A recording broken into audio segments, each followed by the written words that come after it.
This is a new series that we've started devoted to musical theater writers. If you like what we're doing, please let me know. If you have ideas about who we can bring in, please let me know. Topics you want to discuss, contracts, anything. I'm available to you via email or give me a call. Please turn off your cell phones now, right now. The format for tonight, Jason Robert Brown, who we are very happy to have here this evening. He has a wonderful bio in your program, and I will just add my personal anecdote about how much I love his work. I've made all of my bosses take me to see your show, so. We're going to have, Jason will speak for a bit about whatever he wants to talk about. Then we will have two young musical theater writers each present a song that Jason will not have heard in advance. He will offer his impressions and some critiques. And then after all that is over, we'll open it up to you for questions.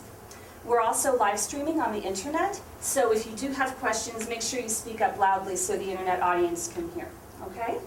So without any further ado, it is my pleasure to introduce Jason Robert Brown.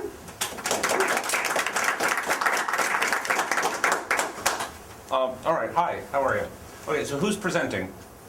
That's you, so it's you separately. You guys you're not affiliated with each other. All right, so we'll get to that, I think, pretty soon, just so we can sort of get through all of that. I guess I'm supposed to be talking about, well, what am I talking about? What do I do? I write musicals, right? I write music and lyrics for the musical theater. And why do I do that? Well, that's for my therapist to know, but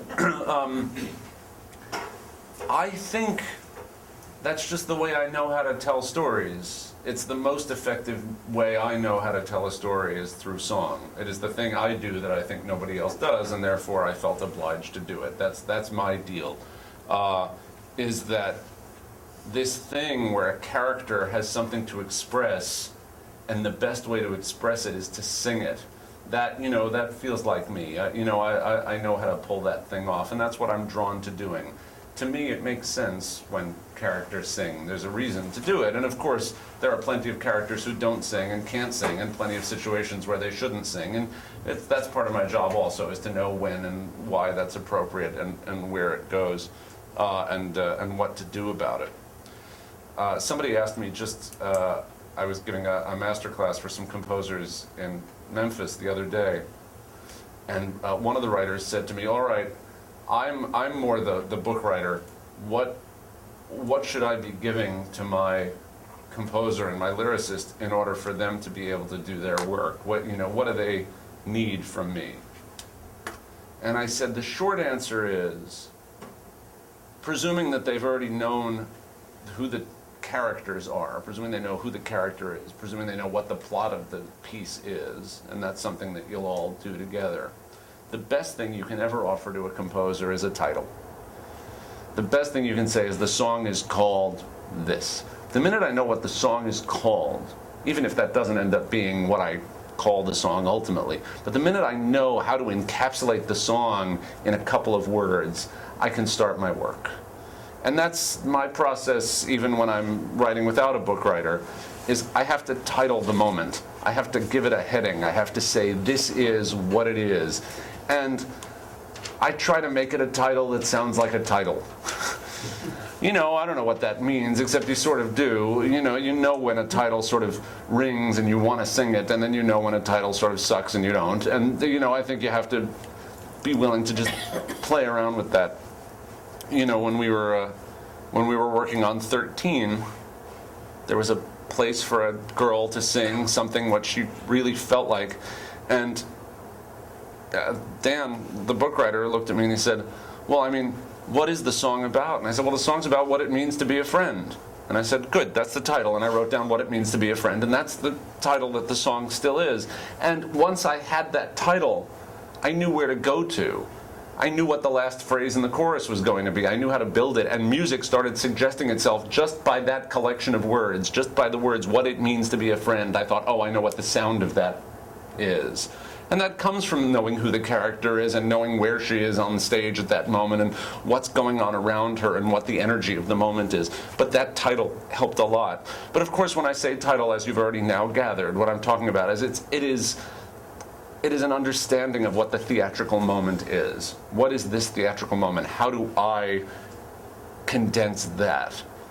And the reason why they are songs is because a song is about a thing. A song is really a single idea. And it's important to trust that a song is a single idea.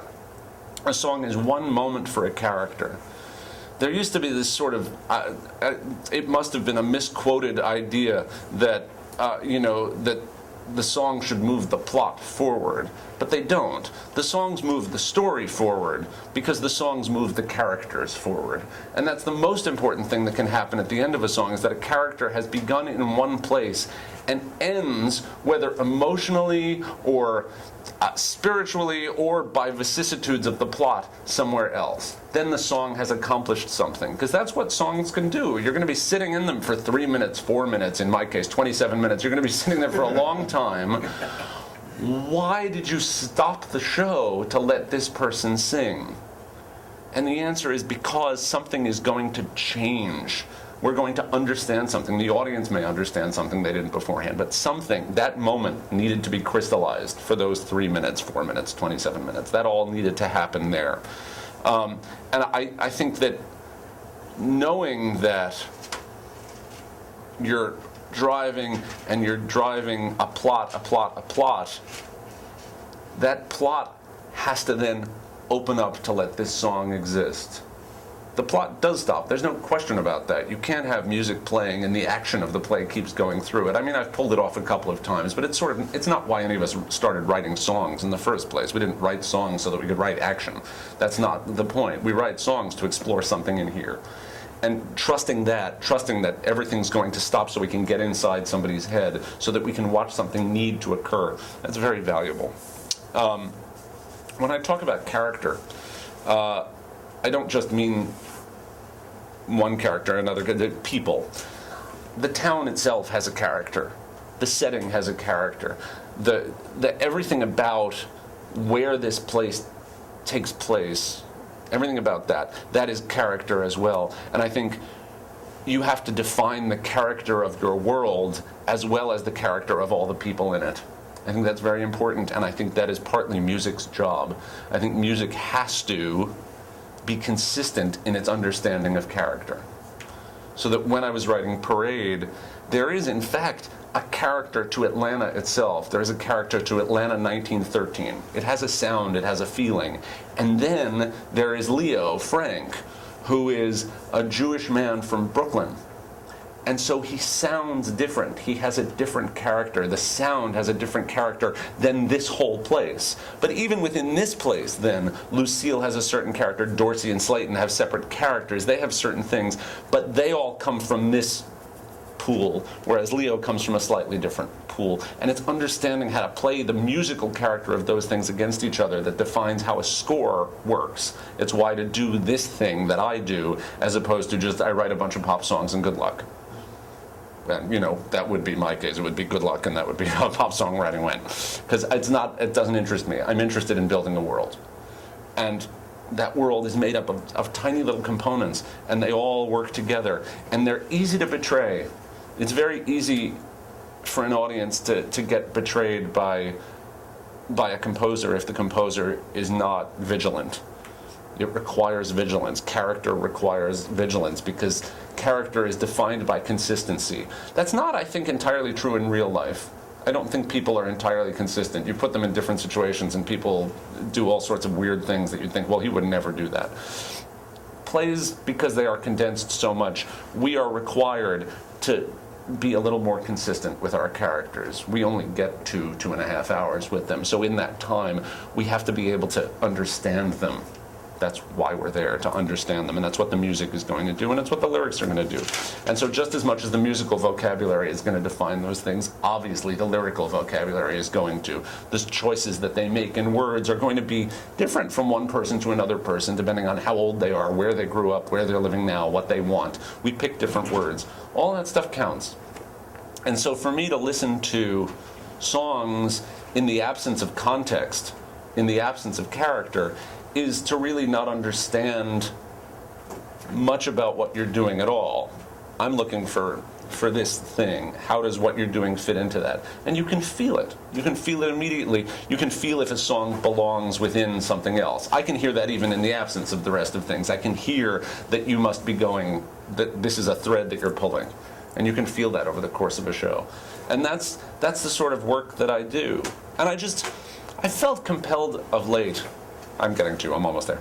I felt compelled of late to sort of stress that, musicals, I got into this business when really the only people who were writing musicals when I was growing up, it was really just Steve Sondheim. I mean, there was a whole period in the 70s, as I think everyone in the room knows, where there was really nothing being produced on Broadway at all. Hal would occasionally get it up to produce one of Steve's shows, and that was kind of it, outside of Via Galactica. I mean, there really wasn't a whole lot going on. And then all of a sudden there was Cats, and then there was Starlight Express, and so then there were these two sort of opposing poles, and one of those poles was making extraordinary amounts of money, and the other one felt like it was sort of clawing to the walls and just hoping it wasn't going to get washed away by the tide.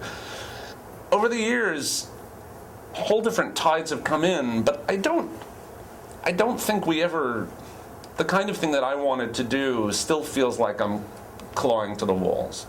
It doesn't, I'm not writing Rock of Ages, and I've sort of gone beyond needing to say that, that's a valid piece of work in its own right or anything. I mean, I don't give a shit, and neither do you. It doesn't matter. But it is a different kind of theater than what I came in to do. And I stand before you now as a glorious anachronism at 42 years old, and I recognize that. And I don't care. It's all I know how to do, and I'm not interested in doing theater if it means I have to write Mamma Mia. That was not my bag. Or even if I have to write the version of Mamma Mia that has original songs in it, which I think is sort of the order of the day, which, again, it doesn't turn me on.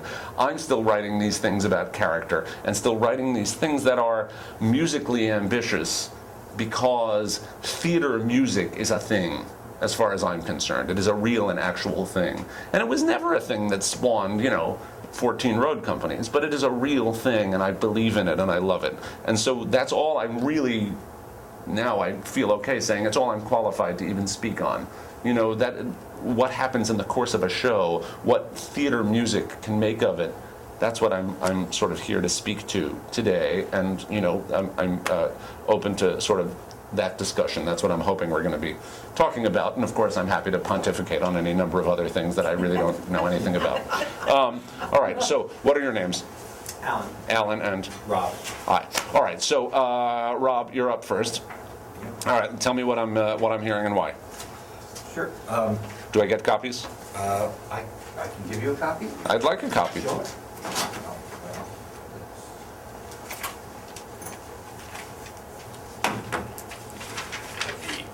Full copy. Very good. This is a song called Follow Through, and it's from a musical that I'm working on called Catch. It's set in 1958, and it's just after the Brooklyn Dodgers have left Brooklyn for Los Angeles. And a sports writer named Daniel gets fired from his job because there's no team to cover. So he decides to take his 10-year-old son to Nebraska to live with his in-laws on a small farm town.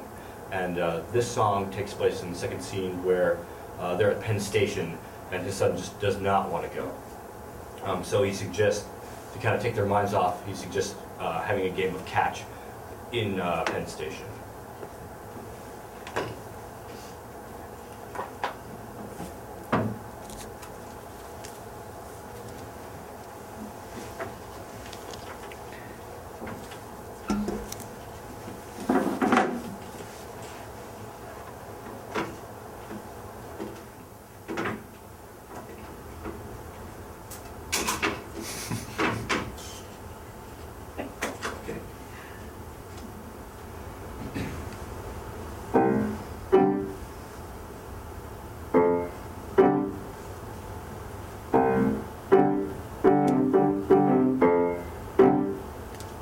I should mention that this is a two-person song. The son comes in at the very end, and they trade lines, and I'll just be singing both parts.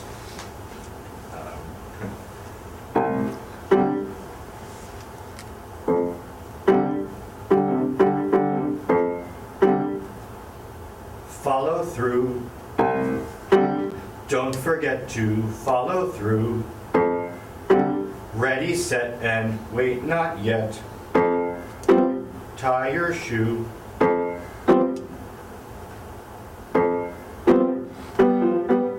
Good, okay, let's review what you know.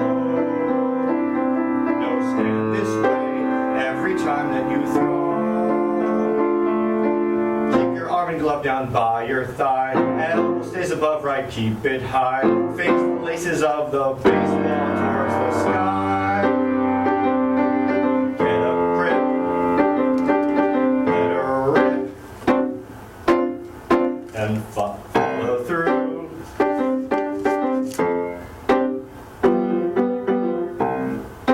Once again, part by part we follow through.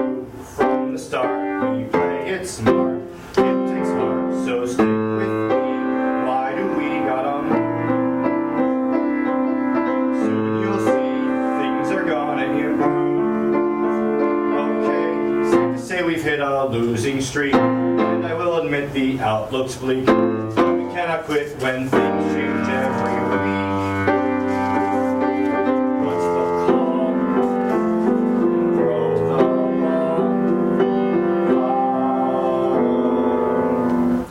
We've got to work on the basics, learn to hone our skills, just like when we throw and catch. We've got to work on the basics, if only pay our bills.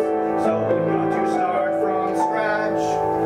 When your pitching is down and you're letting up steam, and you can't score or steal, then you go out of town to a minor league team for a chance to heal. I know the circumstance is not ideal, but buddy, let's be real and work on the basics.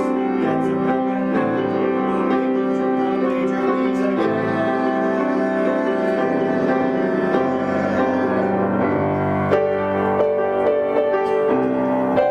Me and you on a roll, follow through and in control. That's our goal. Let's head west and leave Brooklyn behind. It's a quest, who knows what we will find. Get a change of scene, a brand new place. Get a new routine, a slower pace. Grass that's really green and real wide open space. Who knows what we can do if we choose follow through.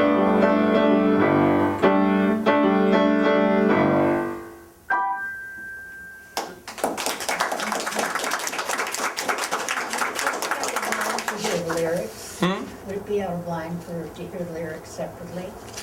It wouldn't be out of line to hear the lyrics separately. In fact, that's a good idea. Rob, Sure. why don't you perform the lyrics for us? Okay.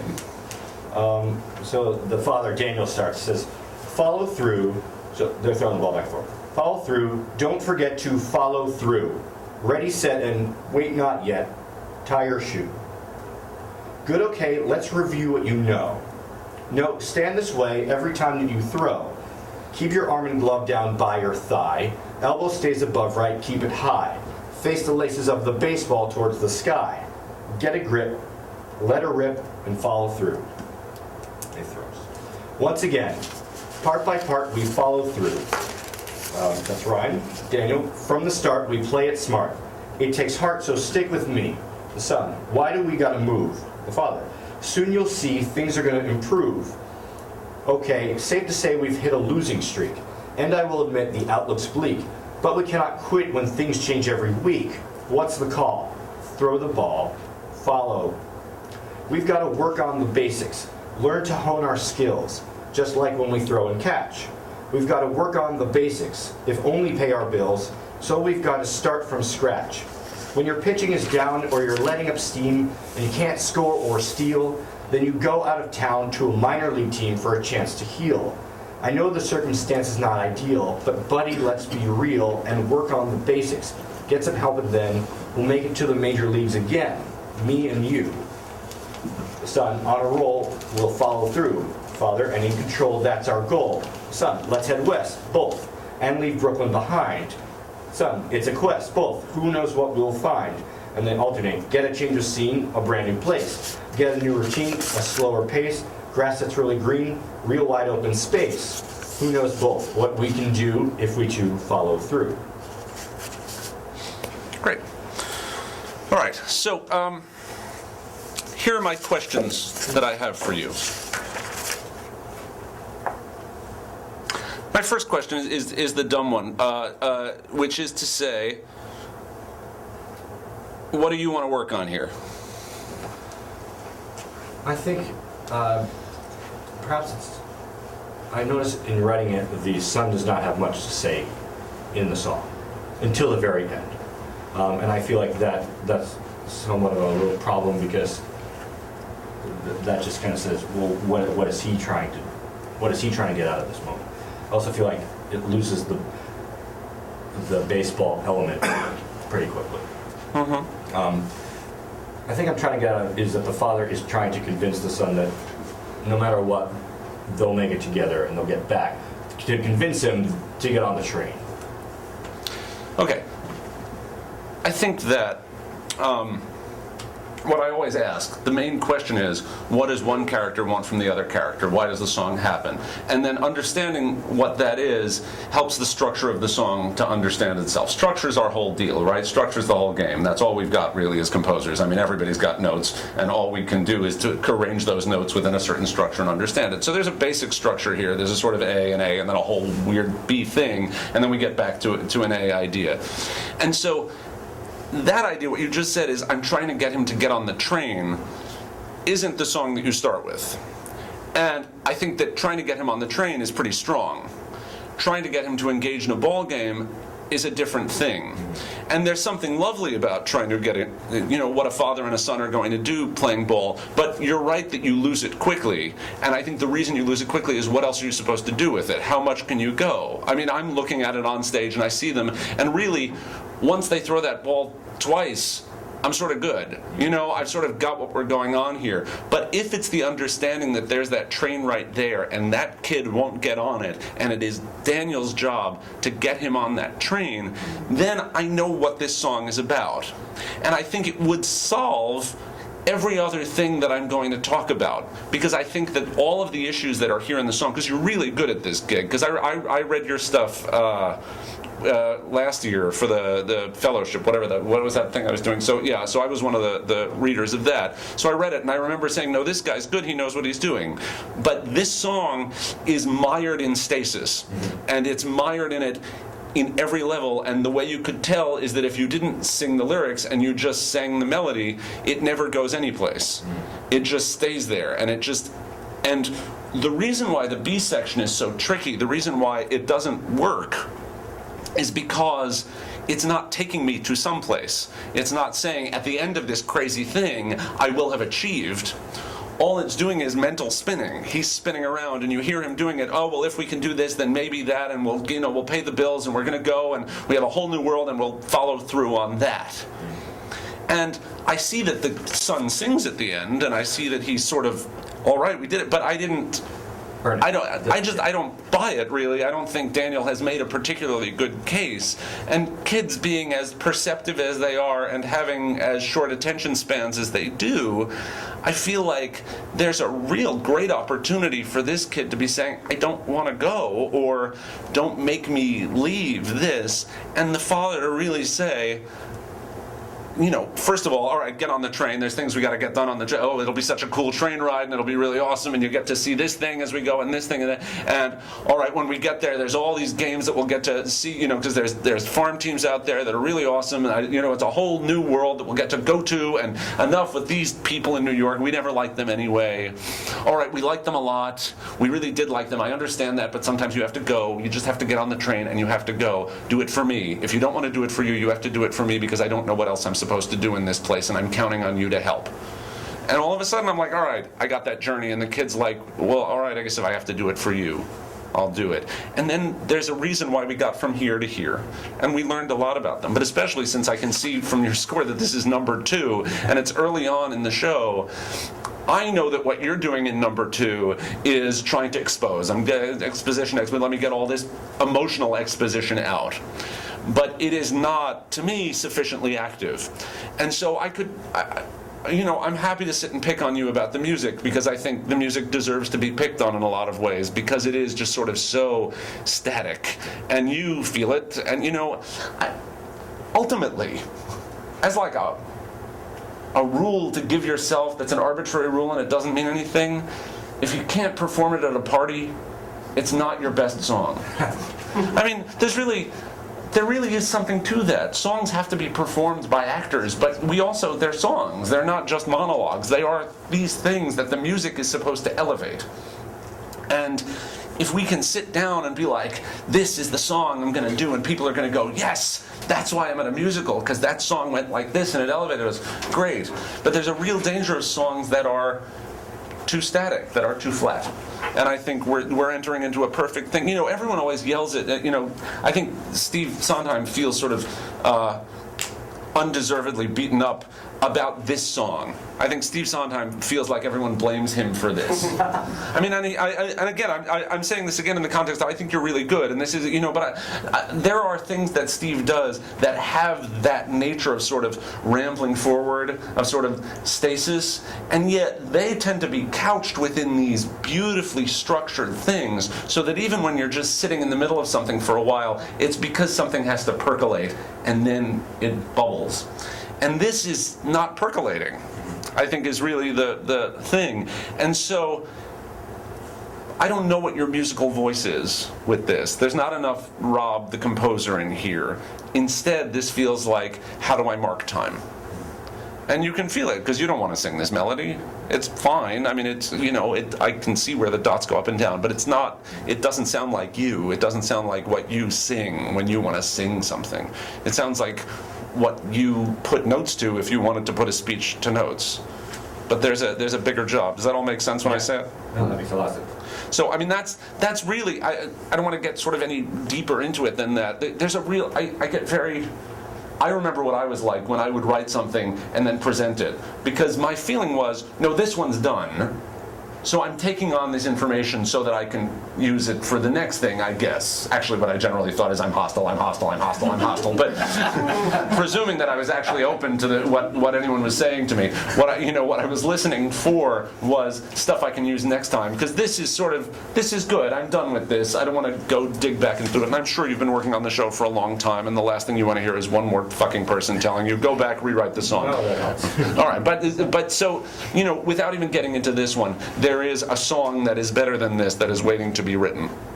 And so, you'll show it to me when you get it done. All right, good. Get on with that. All right, so before we get into Alan, any questions on any of that? Anything that I did not sufficiently expound upon thusly? No? We're good? Yes? What if you physically can't perform your song? What are your recommendations for... and I mean, obviously this is nothing about you. I'm just saying, in terms of range and things. Can you physically not perform your song? Yeah, I mean, if it's maybe in a strange range, I mean, would you just recommend transposing it or changing octaves or whatever? I really think, I did an interview with the dramatist like years ago in the paper, and Marcy asked me, do you think that every songwriter should have to be able to sing their own songs? And I said, no, it's just a tool. And I now think, no, I'm wrong. You have to be able to put it out there. I've known plenty of composers who do terrible, terrible performances of their own work, but they are ready to defend their work. They are ready to step up there and defend it, which is important when an actor has to get up there and says, I don't know what this is. I mean, I'm sitting now every day directing the last 5 years, and part of why I can guide those actors and watch those actors when they get sort of stuck, when they're up against a wall, I can say to them, well, what it means is this. When I do it, I feel it move this way. And I can then actually do it. I can go into a corner with myself and just work through that beat and sing it and feel it and act it, and I'll go, all right, so this is how that works for me. And that doesn't have to be the way you do it, but there is a way around this.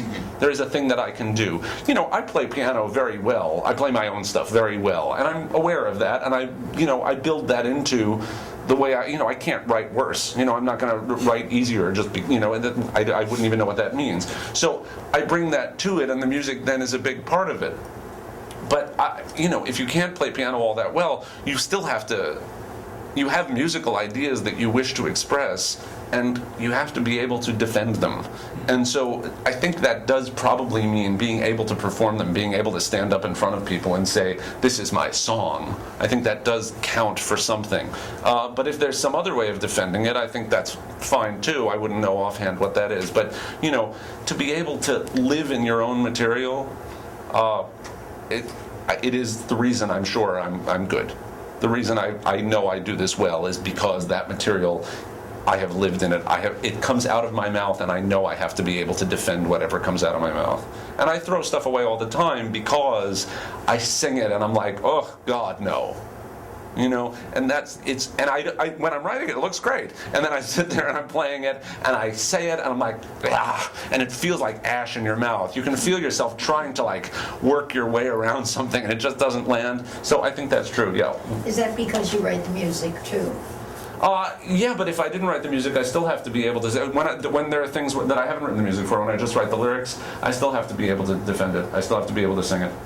To sing it? Yeah, I got to be able to stand up and sing it. I think much more so. If you're the lyrics especially are the thing that has to feel right coming out of your mouth. But if you're trying to sing something and you sit there and you're like, I feel like the melody doesn't go anywhere. That's a valid thing. That counts. Even if I sing terribly and I still feel like the melody doesn't go anywhere, fine. That's a valid comment. That's something you're feeling and you're getting, as opposed to just, well, I heard you sing it and I don't know that it goes anywhere. That's less valuable. You understand the difference. Out of your mouth, I'm trying to make this make sense, and I can't do it. I, as whatever bad actor I am, can't do this. I think that's valuable. I think that counts for something. All right, Alan, what do you got for us? I got a song for a new musical. Okay, and do I get a copy or no? You don't. No? All right. No. Shit out of luck. Yeah. This is a song from a new musical called The Perfect Wedding I'm working on. I'm writing music and lyrics for it. It's kind of inspired by a couple of plays by Charles Mee, playwright, kind of mushed together, but it's a new script, a new plot, whatever. This is the third song in the show. The show's about a girl named Tessa, who translates old Greek and Latin texts for a living, who is about to get married and gets dumped in the kind of a year in her life journeying through finding love again, etc. So this song is sung by Arnaud, who is her about-to-be fiancé. There's an opening number, and then there's a second song with Tessa's mom, and Tessa's getting ready for the wedding, and she's in her wedding dress. And then Arnaud, the husband-to-be, stops by and says, "Hey, we got to talk." And so Tessa kind of takes a breath and walks outside with Arnaud. It's and I'm going to read from some of the book. It's a gorgeous early fall afternoon. Leaves on trees in the distance are shading to red and gold. Arnaud says, "Tessa," and Tessa says, "You're nervous. I'm nervous too, but we've been through this before." And Arnaud says, "I can't. Tessa, I love you, but..." Tessa says, No.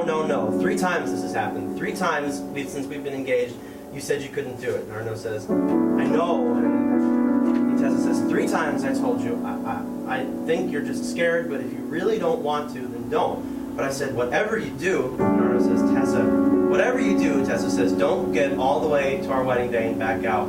Don't leave me at the altar. So you can't do this." And Arnaud says, "I still love you very, very much. I still need you. Please don't hate me. We should keep in touch. I can't stay here. It's like I'm falling down.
question I asked Rob. What isn't working for you? What isn't working for me? Honestly, the song is new enough that I think I'm so close to it to be able to answer that question. I just wanted to like play it and get it out. But I mean, as you were playing it right now, were there points at which you thought, oh, he's going to say this, or oh, Jason's going to say that, or oh, the audience is thinking this thing? Not terribly, but I'm still curious to hear what Oh, you and say. I'm going to tell you anyway. But Yeah. All right, I have a couple of questions, and they're really questions. What is she doing this whole time?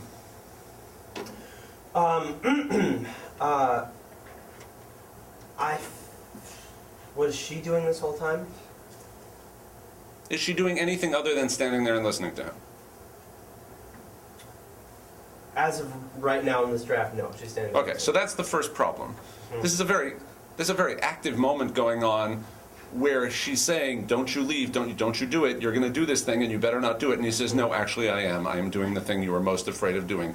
And then she's stuck there listening to him and not being able to react and not being able to leave and not being able to do anything until she does the fairly impossible act of taking off her wedding dress, when all I could think of is, what's under that wedding dress that she takes it off? So we've got a Tessa problem, first of all. And I think we need to know what's going on with her. My suggestion, what has not a lot to do with that, because I don't think that's an easily solvable problem within the song that you've built now.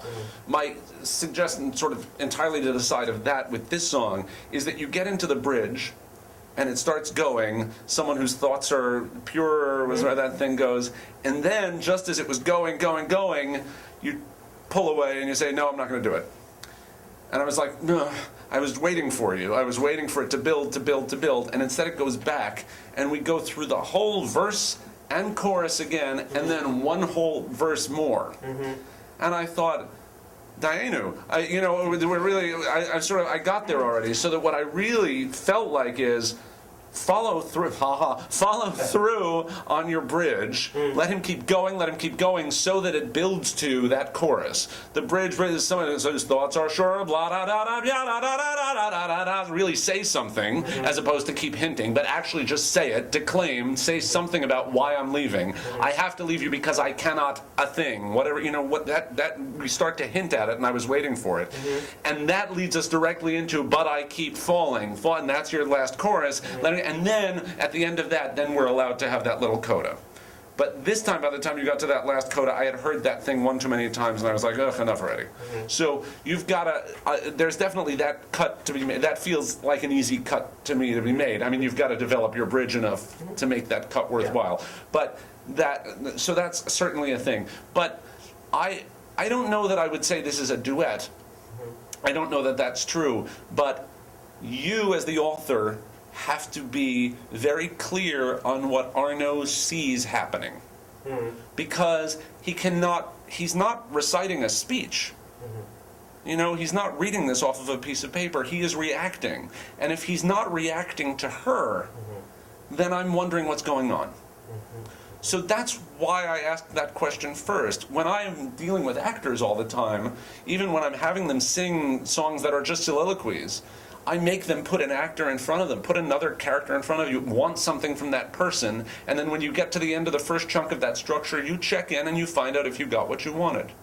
And that's how we build a song. That is the basic tenet of how a song is built. I want a thing, and I'm going to try and get it this way.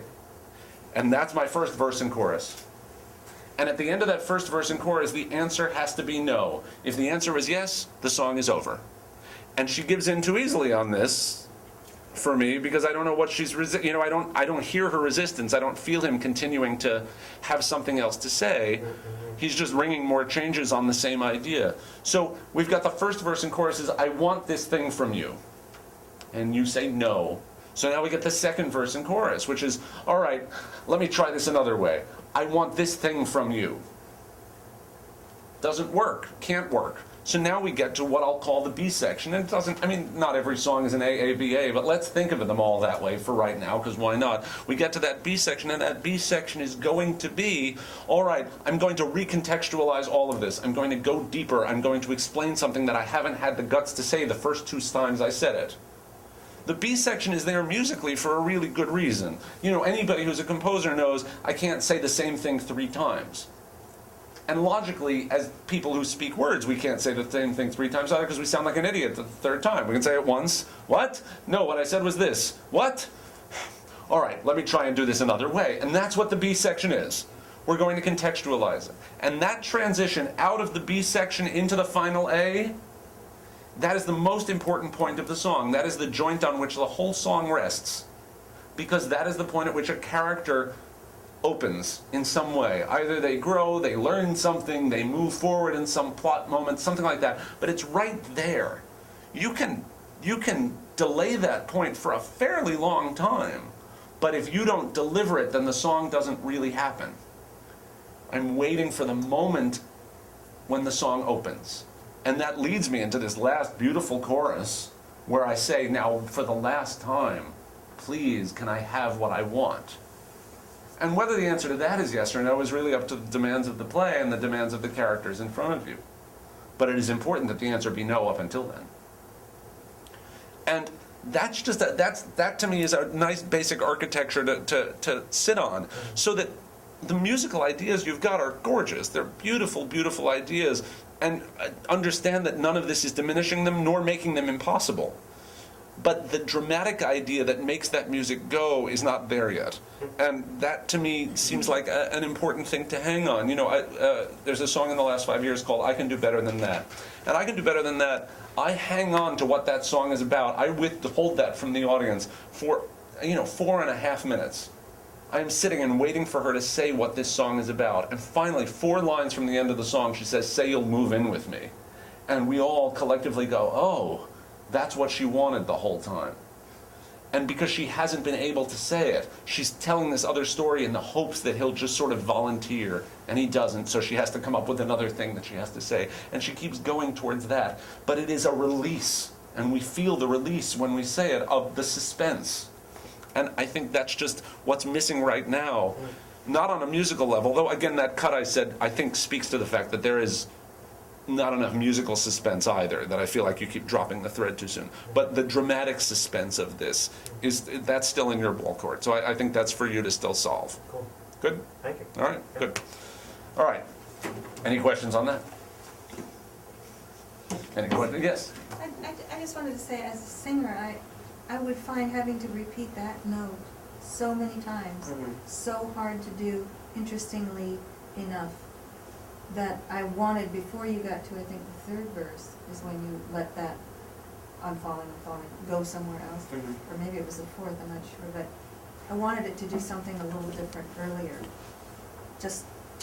I kept feeling like, oh my God, if I had to sing that, I just don't know that I could make it. If I were Josh Groban, maybe,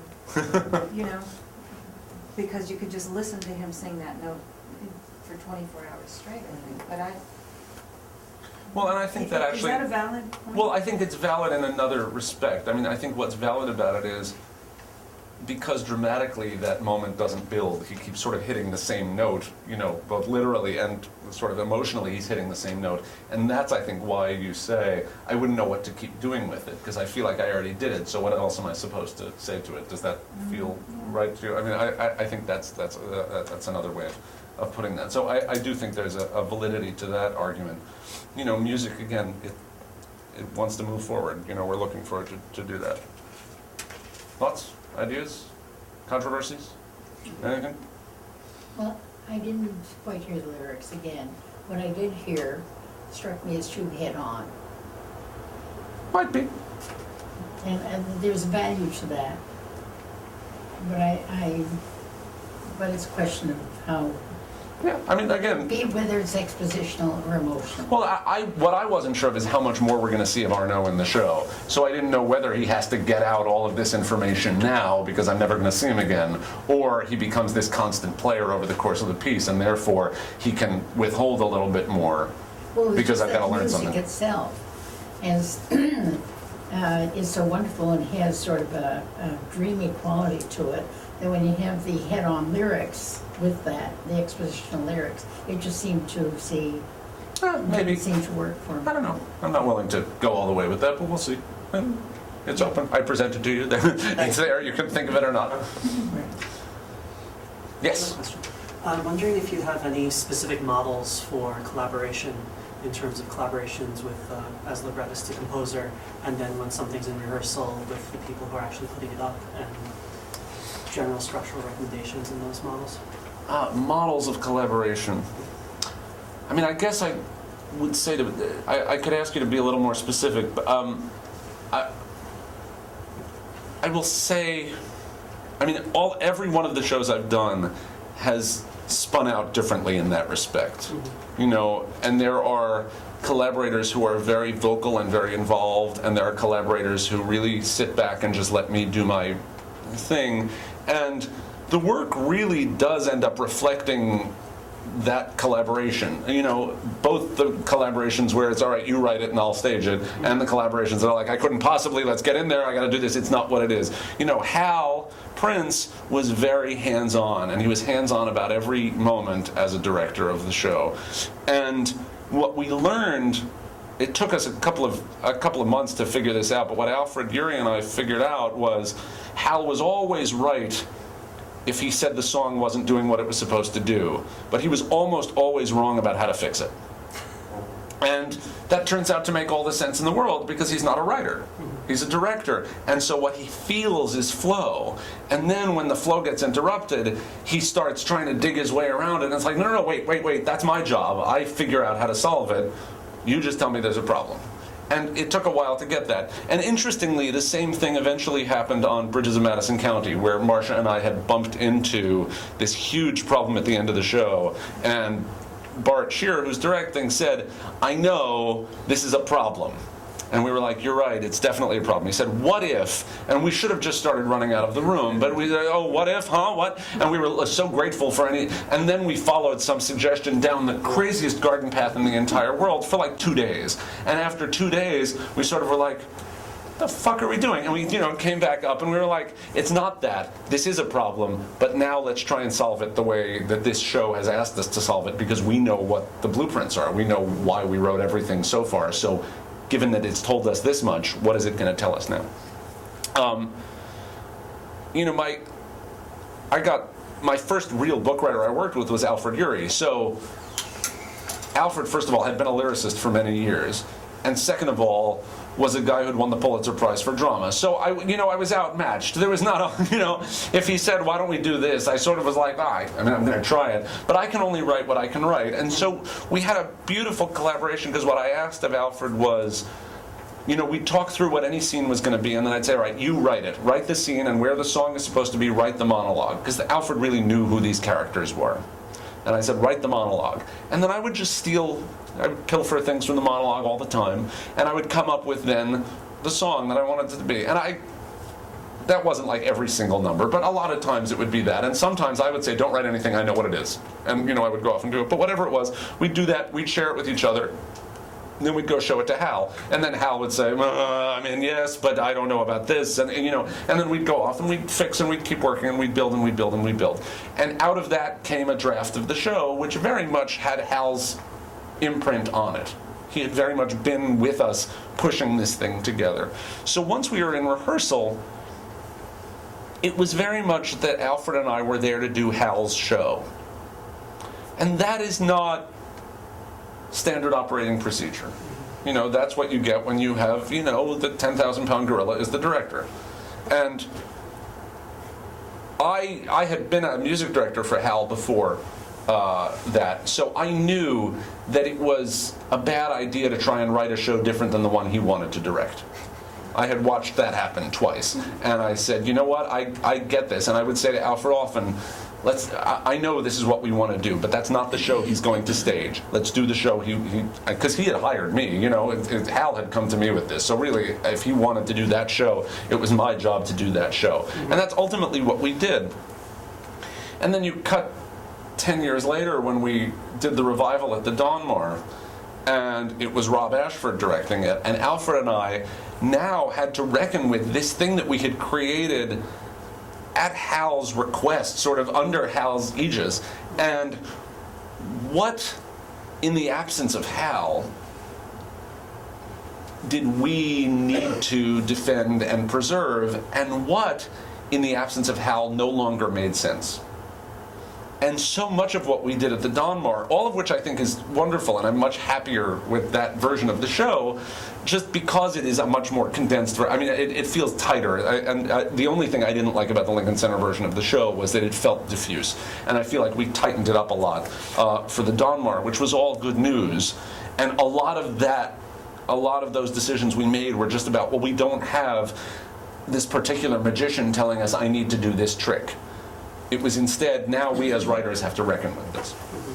I haven't gotten in that particular situation. Again, I probably will, some other time, because if you want to work with the best people, occasionally the best people have working methods that you just sort of adapt to, whether you know you're doing it or not.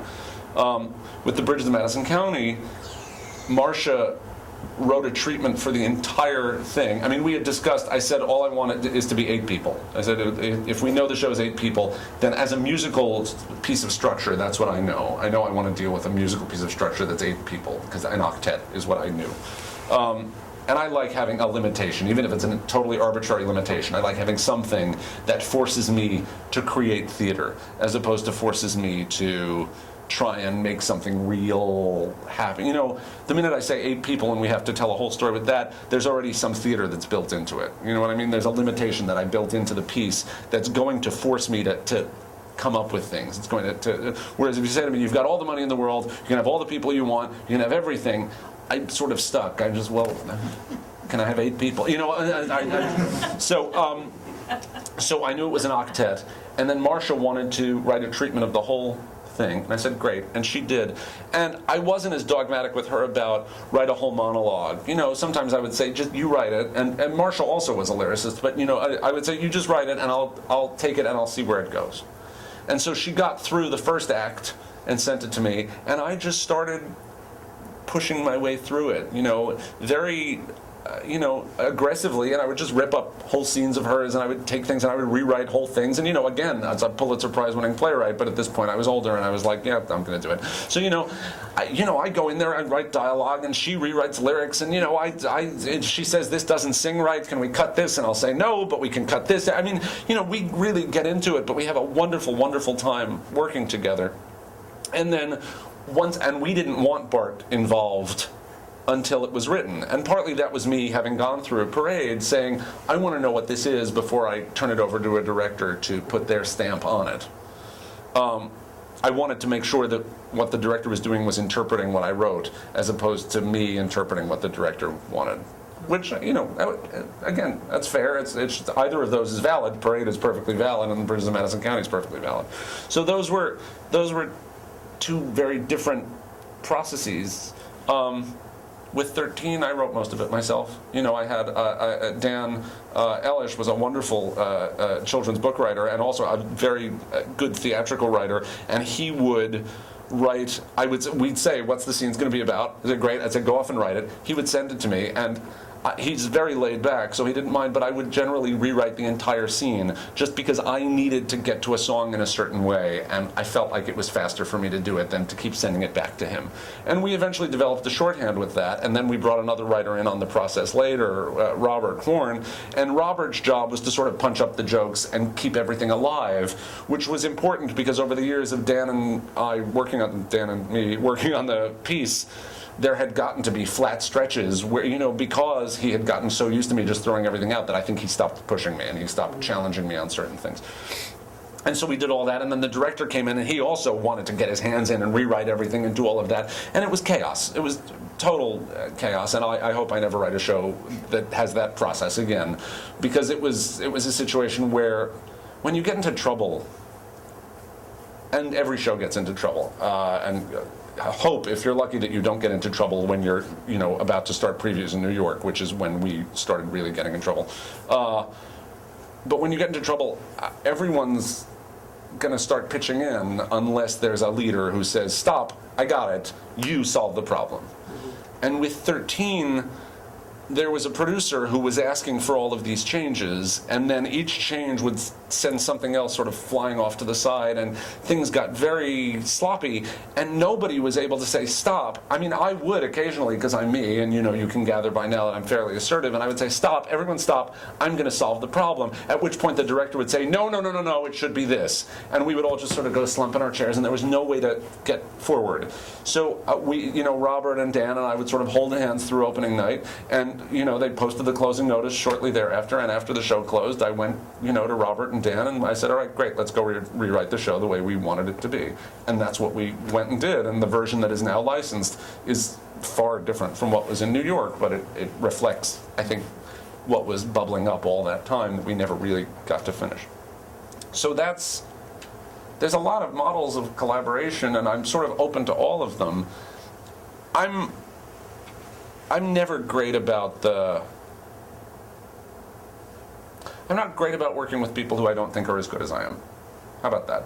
I mean, I think I'm awfully good. I don't know why you would do this gig if you didn't think you were really good at it. That seems like a crazy thing to do. It's really hard, it's really lonely, and you make no money for a very long time, so you might as well think you're awesome, or else you're just wasting a lot of time.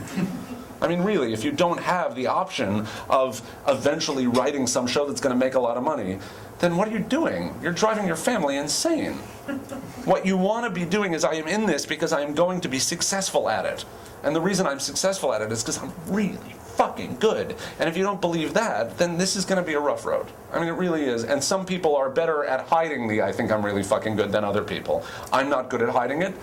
Okay, Sarah. I'm not going to keep apologizing for it for the rest of my life. So I think I'm really good, and I have trouble working with people who are not ready to play at my level. That's easy. Sometimes you get stuck with those people. I'm now at a point in my life where I don't have to. I can sort of say, you know what, I'm not having any fun in this moment, and I can work with people who are better. So, and I'll go off and I'll do that, but it took me a long time to get there. What happened with the legalities of the people who had worked on 13 before, and then you did a completely different thing? No, I did it with all the original writers. I mean, we all worked on it. We all worked on the rewrite together. Go back and do that again? Yeah, sure. Wow. I started in theater, and then I went to home to LA, and I got into television. It happens to the best of us. Yeah, some of it's pretty good. And what I always heard was, well, in theater, because I wasn't writing theater, I was performing when I began. In theater, the writer-composers are the ones that kind of drive the thing. The director is really the interpreter, unlike in Hollywood where the director is some sort of a god figure. And what I'm hearing you say is, oh my God, it's the same here. No, musicals are not plays. Plays are not. Plays are really, it's the author's vision, and then the director is there to sort of bring that vision to life. Musicals are supposed to be the producer's gig. And that's what the Best Musical Award does not go to the writers. The Best Musical Tony goes to the producers, and that reflects, I think, a certain reality about how that goes. It is the producer's gig. Those of us who write very idiosyncratically do not like that piece of information, but it is nonetheless true. And when you are in that crucible, you need a strong producer who's going to say, this is the right director, this is the right scene designer, this is, the producer is going to be able to, and what you're hoping is that the producer is defending the author's vision. But sometimes it was the producer's idea in the first place. I mean, we would all like to be hired to write a musical. I have been a couple of times. It's awesome, And so then that producer has a very strong vision. I'm there to just write the music and the lyrics for that vision. Great, that's what I'm there to do. And then it all comes through, and the person who's got to go raise $11 million is the person who's, we're all going to look to that person to have our backs. So that's all fine. If I really wanted it to just be about me, first of all, I've written some shows that are all about me. The last 5 years I wrote the book and the music and the lyrics, and I'm now directing it. So clearly I don't want anyone else to get involved in that, and that's, that's fine. But that's not a position that most musical theater writers either want to find themselves in or are capable of finding themselves in. So on most shows, I have to defer to where the money comes in. I'm in the commercial theater. I'm not naive about that. And the reason I'm in the commercial theater, to be honest, is because the best people work there. it would be much better for me if I could go to Phoenix, and just do a show at a community theater. I could get them up all the time. People would be like, how cool is this? There's a new Jason Robert Brown show and we're doing it at our community theater. But the singers aren't going to be as good, the musicians aren't going to be as good, the director's not going to be as good, the set's not going to cost anything, it's going to fall down on opening night, the stage managers aren't as good, nobody's as good, and the audience doesn't care the same way. And I think, well, no, I have to work with the best people, and all the best people would like to make some money. And so therefore, they all came to New York where they can make a living doing theater. A living, in quotation marks. But I mean, they can do that. So, I could stand there and say I'm only going to do it in a situation where I'm truly the king. But the only reason Andrew Lloyd Webber gets to be the king is because he produces the shows himself now too. Everyone follows the money. That's a commercial art form. It sucks, but it's true. I mean, it's not what I thought I was going into, but I adapted to that piece of information fairly quickly. That was really good. It's a shame you missed that. That was I was trying to be subtle. But no, that's all right. Yes. When will be seeing Bridges? Excuse me. Bridges of Madison County starts performances in, I think, beginning of August at Williamstown Theater Festival. And then, knock on metal, it comes in shortly thereafter. Is that the cast of 8? Yes. Though I think the director has talked me into having more people, but that it doesn't really matter. I knew, I was able to write it because I knew it's that, and it doesn't, if there's 12 people on stage, I'm not going to kill myself, it does what it does. But it was something I could, it was a foundation I could build on. Get boards. Yeah. Get small people. Yes. I have a kind of a specific question, but I'm writing a musical with, I think, a friend of yours, Joe Simon. You know him from? I guess he's a lousy friend. No, or it really more somebody that you went to camp with or something? Is that I went to camp with a lot of people, but yeah. Anyway, I wrote a lot of television movies, and I'm thinking to myself, oh my God, see, I'm doing a family dramedy. It's human comedy and pathos as well. And I'm thinking, but it's not a television movie, and I certainly, if we get it produced, I don't want that to be the first critical comment, as though, she's doing another TV movie. So I'm thinking, okay, so now I have to impose some sort of theatricality on it. So I was thinking about Next to Normal, and I thought, well, that's a family drama, really. There is the device of the kid who turns out not to be real, this imagination figment of hers. But other than that, it wasn't terribly out there theatrically. It wasn't Angels in America or something that was just so hugely theatrical. And I'm just wondering, is there room for family drama that doesn't get kind of off the wall theatrical, or am I thinking right? That Well, no, you're answering your own question. You know what you're saying. If there's no reason for it to be on stage, then why is it on stage? There's a lot of other shows that need to be on stage. If what you're writing would work just as well on television, it's just they happen to sing, then that's not really a good enough reason for it to be a musical. There has to be some kind of, not just theatrical engine, but a musical engine to the piece. Again, in the world I come from, in my perfect planet, there is a musical engine. There is a reason why this thing has a musical life to it. There is a one end to the other. I am trying to solve a musical problem. And that's what I do with all of my pieces, even 13, which may seem sort of a little bit like, oh, it's whatever. It's not. That is a very specifically worked out and structured piece of music from one end to the other. If I'm the guy who's going to put up a lot of money or have to go raise a lot of money, which I think is even more embarrassing, if I have to go ask people to give me a lot of money to do your musical, if the question always is, why is this a musical? I'm going to have trouble answering it unless you gave me something. Unless you said, no, it has to be on stage. And the reason it works on stage is this. Next to Normal is working out a very clear musical problem from one end to the other. That's part of what it does. It works out a musical problem. And a lot of that comes through the daughter's character. We understand through the daughter's character what musical problems are there to be solved. That's sort of what she's there to do. You pay a lot of attention to the mother, but the daughter actually is the engine of the show.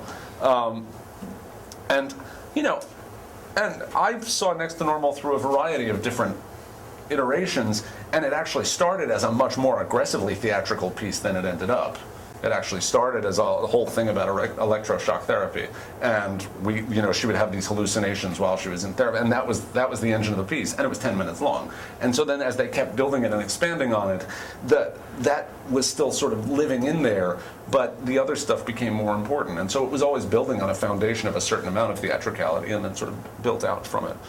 But I see plenty of musicals where I say, what are we doing exactly? Why are we here? And I think Rob's musical has a little danger in that.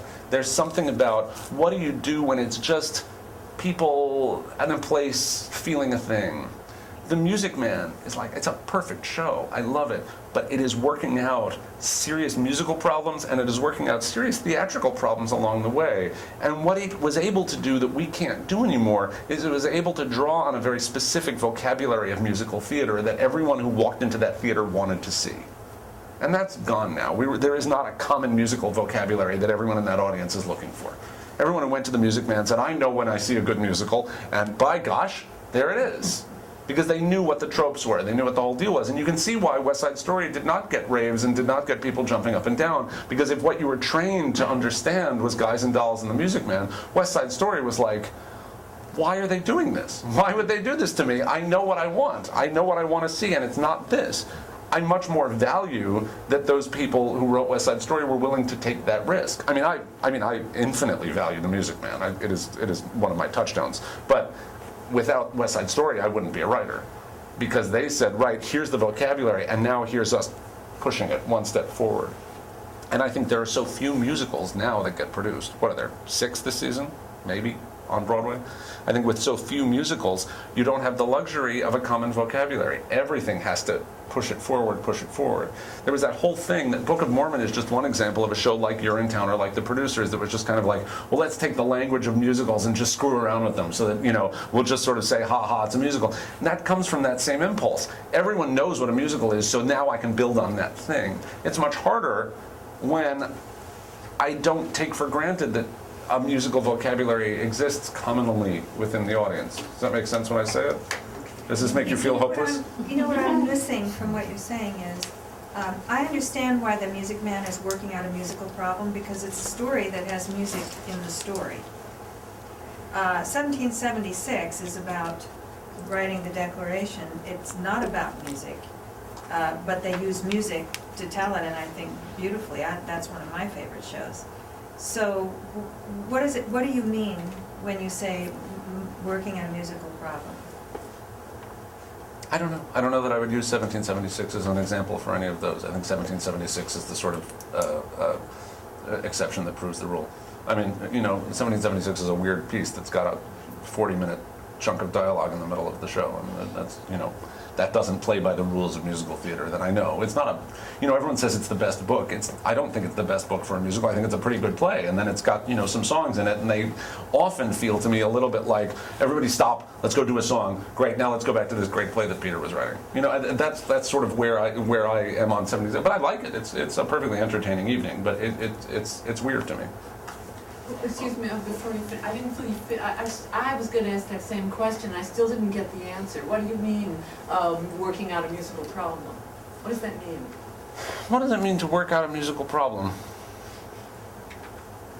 And what is a musical problem? I've never heard that phrase before. I love it, but I don't understand what it is. And it seems very important to how you view musical process. It's easy to take this too far, so I'm trying not to sort of, back myself into some sort of stylistic corner that you could then turn on me later. If I'm writing a symphony, I start with, this is a simple thematic idea. I have a theme, and I'm going to develop it, and I'm going to turn it around, and that whole symphony feels of a piece musically. And what I'm trying to do from that very beginning is to build that piece of music into some inevitable thing, so that when I'm done, you say, I have had enough of that. I am satisfied musically by that piece of information. It has gone everywhere. Nobody does it better than Bach, and of course, what are you supposed to do about the guy did it best, 400 years ago? But that's, that is true to me. And when you see Sweeney Todd, it starts out by positing a very small theme. There's a little piece of thematic information that comes there, and it spends the whole rest of the show spinning out that information musically. Which is, sorry, what's the theme? Well, it starts on the organ doing the Dies Irae, and then the minute the Dies Irae gets broken up, it gets broken up into and lyrically already with Attend the Tale of Sweeney Todd, he's telling us something about the theatrical language of the piece, he's telling us something about where we are and who we are and all of that, and now he has set the problem in front of us. How am I going to tell this story with all of these pieces of information? And we then work it out that way. There is inherently... He has already, by the time they finish singing the first line of the play, he has set an enormous number of limitations in front of himself. He has set a lot of theatrical limitations. It's only going to be this. And if he breaks any of those rules later, we'd all know it. We'd all sort of feel the rules break. And like in Light in the Piazza, at the beginning of the second act of Light in the Piazza, everyone finally, the mother character turns around and she says, I don't speak English, but I have to tell you what's going on. And she breaks a rule. And the first time I saw the show, everyone laughs at that moment. And I was like, all right, I guess they had to do it that way. And I understand that they did sort of have to do it that way, that the piece was building and building and building, but if you didn't give me the relief of letting somebody speak in a language I understood at this moment, we were all going to be lost for the rest of the night. But there's no question that the audience feels the rules break. And when we feel the rules break, you then have to do a whole lot of sewing to get back into your rules. And that's, I think, when I talk about a musical problem without getting too, I don't know how to get more specific than that. But I think there are certain things you say at the beginning of a show that say, this is the show I wanted to write. I wanted to write a show that sounds like this and feels like this. And if it doesn't sound like something, then what is it? And so when I say a musical problem, there is a certain amount of vocabulary that you're setting yourself that a show should sound like. It's very hard to write contemporary musicals. It's very hard to write shows that sound like today, because what does that sound like? You know, what is, certainly a housewife in Kansas City is going to sound very different from, a gangbanger in Bed-Stuy. What am I saying? So I've got a musical problem I've got to deal with right there, because everybody listens to everything now, and what is that? I could write something based in 1975. I could write something based in 1985. It's very hard to write something that's based in now. I try, but it's tricky. In the Heights works beautifully because that musical language is so compressed. That is a specific population that lives in a very specific musical world. And it even seems exotic to most of us. And they don't introduce, a lot of other musics. We know what the musical problem is right at the beginning. This is the world. Sorry, yeah. Thank you. Would you place, let's say, My Fair Lady, Man of La Mancha in the same category as a Music Man? How would you compare them as far as effectiveness on the stage? Oh, listen, it's not my place to sit and compare My Fair Lady and Man of La Mancha and The Music Man. I mean, classics are classics for a reason. If we could create one of those every year, I'd be very happy. They work better than Donnybrook. I think there's a clear dividing line, and all three of those shows live healthily and happily above the dividing line, and then there's lots of shows that fall below it. I don't know how else to... I'm not sure what it is you're looking for when you ask me that question. All of those shows, you walk out of the theater and you're whistling some tune. Nowadays, it's very rarely that you walk out of a theater and whistle a tune that was... Yeah, well, I mean, but you have the hindsight of talking about My Fair Lady. I mean, sure, you whistle My Fair Lady, it's My Fair Lady. I mean, it was there in 1954. It's been there a long time. There were a lot of shows that season that were terrible. Lots and lots of them, and most of them haven't survived because they were pretty lousy. And some of those shows, you could whistle all the tunes you wanted to. They still sucked. It didn't matter a whole lot. Whistling doesn't make a show good. My Fair Lady isn't good because you can whistle the tunes. I can whistle the tunes to, Three Wishes for Jamie. It's got beautiful songs in it. It's a terrible fucking show. It doesn't matter. What matters is how the storytelling and the music telling all go together. And I get very defensive about the whole I can't whistle the tune thing, because I think, well, just because you're a shitty musician doesn't mean I have to write my songs differently. But I understand that the structure of a piece of music is going to lend itself, if it's done right, there should be enough repetition in the structure of a song that an audience can grab onto it. And that's true, and I miss that in most shows as well. That was my. But I would always miss that in most shows because most shows are bad. You can't just pick the 3 good ones and say, well, these shows do it well, how come nobody else does? They do it well because those are the 3 best shows in the world. I mean, oh, well, gee, I guess that's why, because he wrote The Impossible Dream. It turns out that was a good song. There's lots of not great songs in Man of La Mancha also, but you pick the good ones. All right, and, sorry, wait, no, I have to pick somebody who hasn't asked me something. Yes, go ahead. Can you talk about any sources of inspiration you go to when you find you're at a roadblock, or even just when you were first coming into musical theater, what your inspirations were either in musical theater or outside of it? Most of my inspirations are outside musical theater. I mean, I just feel like especially a lot of contemporary theater music is very insular. It sort of writes itself over and over and over again, and everything sort of sounds the same. And that was never all that interesting to me. So I mean, I grew up on certain kinds of music, and I thought I was going to be a rock star anyway. So I grew up on Billy Joel and Paul Simon and Joni Mitchell and Carole King, and and then at the same time, I went to a very highfalutin music school, and I fell in love with Steve Reich, and I fell in love with Frederick Shevsky, and I fell in love with Brahms, and then and I was doing all of that, and then there's Bernstein over there, and then there's Sondheim over there, and they all just sort of come in, and when I get stuck, I take the dog for a walk.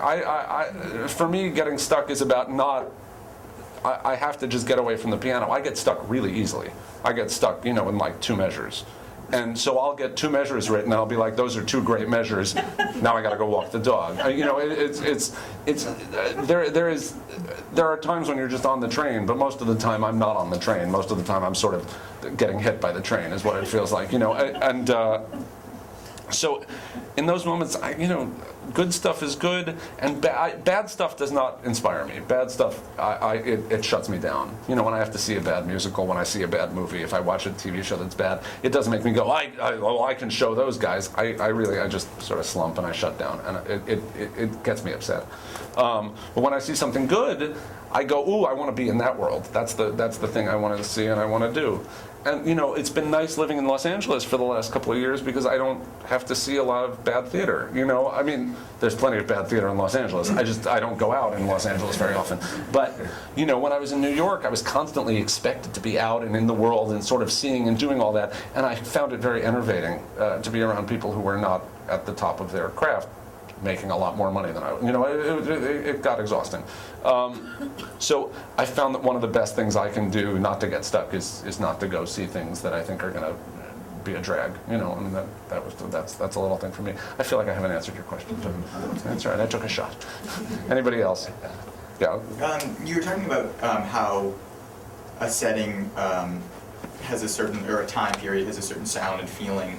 And I was just wondering what was the role of kind of pastiche or the musical style of that period or location?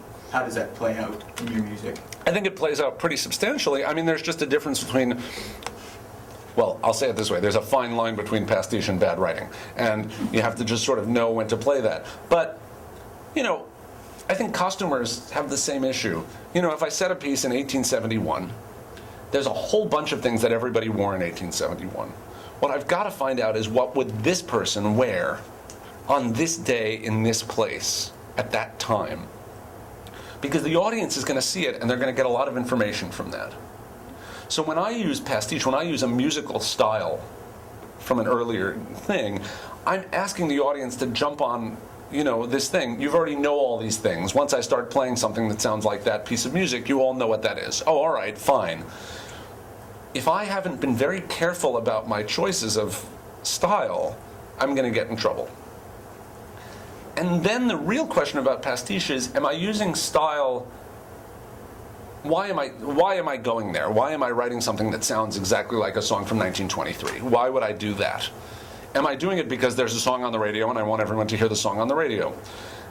Sometimes the answer is yes. At Parade, there's the John Philip Sousa march that I do at the beginning, The Dream of Atlanta. And the aim there was really, I want this to sound like a march that everybody would, sing in the streets at the Confederate Memorial Day Parade. I could have used an actual march that they did, but that wouldn't have helped me with the musical stuff I needed to do later. I wanted something I could ring changes on that was mine. So that's where that came from. But then when I get to the picture show, which is the next song in the piece, which is Frankie and Mary Fagan, and they're on the streetcar and it's fun and it's flirty. What I was basing it on was the song "Hello, My Baby," because I thought, well, they're young, it's ragtimey, it's that energy. But I knew that if I did direct pastiche, if I just wrote "Hello, My Baby," why would Frankie sing that? Frankie has to sing something that's Frankie's. Frankie has to live in his own world, and he has to do that. So I'm not going to write a pastiche song for that moment, because it wouldn't be right for those characters to sing a song in a style. It's just, I'm trying to give the audience some sense of what time period we're in, and a little bit about these characters through style. Style will tell me something about these characters. And so I think that's the use of it. Was that helpful? I think that was a good answer. All right, I think we got one more, and then I'm going back to rehearsal. Yes? This is a very general question. I can give you specifics if you want. Although, what advice would you give to a librettist book writer with an early draft to interview a composer?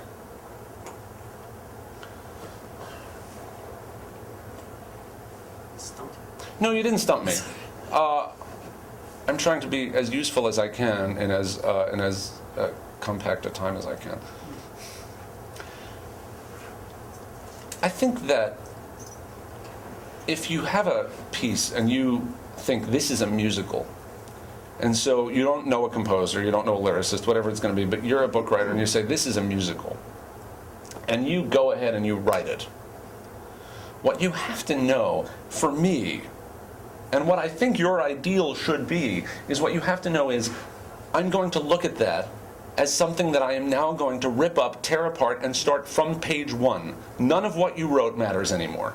You showed it to me to get me involved in the project.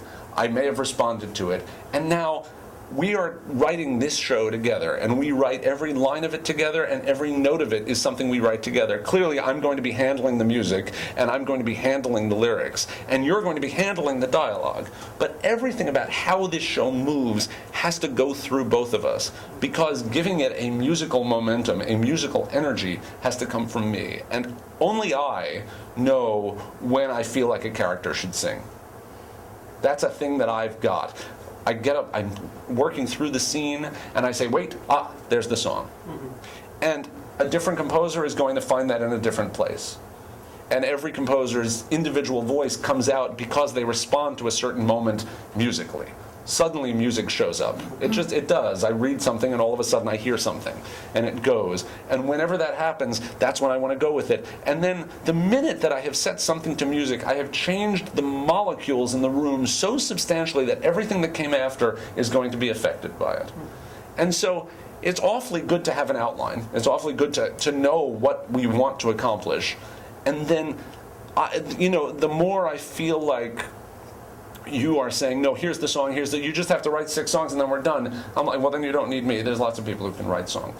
So so that's what I, as a composer, want from, if someone comes to me with libretto, is the knowledge that this is something I've written so that we can start tearing it apart and finding the music in it, and understanding all of that. And honestly, I prefer to work from less.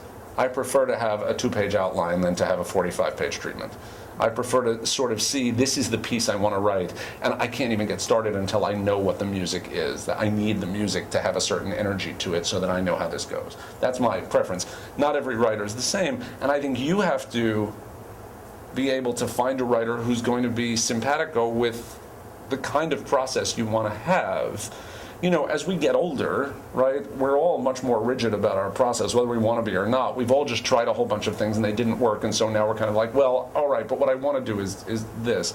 And it gets hard to, we want to be able to assert certain things. We don't want to be entirely passive, but it's very hard coming from all that, I write television and now I'm trying to write a musical, and it feels like a whole bunch of things, but I have expertise. I know what I'm doing. I should know, and yet I feel like I don't know anything. That's just tricky. It's hard, and I don't know whether to tell you find a very young writer who, you're just excited about their stuff, and, the two of you explore this together, or to say, if you can't write it with an experienced writer, you're really just sort of going to be spinning around in circles for a long time, so make sure you find a writer who really is going to kick your ass and lift it up to the next level. how are you going to find that person? They're all busy, they're all committed, and also I'm not anybody, so what am I going to do? I mean, I hear all of it, and all I can say is what attracts people to an idea is that they know they can do it well. And I'm attracted to an idea when I see it and I go, oh, we're all going to make a lot of money. Oh, we're all going to get a lot of awards for this. This is going to be something. I see success here. And I may see it in a piece, and so I was asked to audition for Shrek, and I said, it's not me. I can't do it. And I didn't. And I'm fine with it. It's okay. I've gotten over it. But I know that had I written it, I would have gotten to a point somewhere in the middle of it where I said, I'm just not happy. This isn't my kind of thing. I don't feel like I can do this well now. And there are certainly plenty of other people in the world who, if you'd said to them, go write a show about a bunch of 13-year-olds, they would have said, I'm going to be able to do this for about 2 months, and if we haven't gotten it produced by then, I may have to kill myself. And I didn't feel that way. I wanted to write for a bunch of teenagers. That was really, there was so much theatrical excitement in that idea to me that I really wanted to go with it.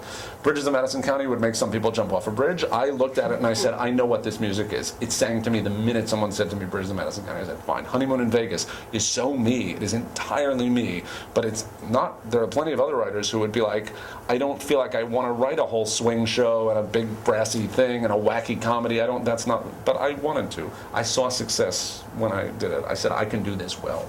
And that's, you're going to find the writer who responds to that. But I think an equally important question for you is this piece something that you can do? Is it something you are going to really nail? Because, again, this musical theater thing, we're only really talking about some world in which people pay $120, $150, $170 a ticket.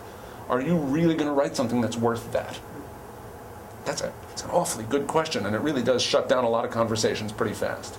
I'm in the I believe I'm really fucking good camp thing. So Yeah, well, and precisely, and you should, and you have to. Now, $170 is a big blockade, and when you start on a piece, you say, that is where I'm going. I have to fit into that theater. Or, I'm going to do this show, and it's going to be at Playwrights Horizons, and this is the kind of show that gets done at Playwrights Horizons, and this is the show that's successful there, and I care about this, and I can do this well, and it's going to get there, and people are going to want to do it for the rest of my life. Great, this is the Fantastics. Whatever it is, but it's gonna land that hard. And I think that's a good thing to be able to come to a composer with. I know how to make this thing land really hard. I need you specifically, composer, because you have the musical language that turns me on. You have the musical language that sounds like this. I didn't just pick you because you're famous. I didn't just pick you because you're available. I picked you because you're the right person to work on this with me. There, that felt good. All right, so I will leave on that note. And thank you all for your questions. And for your,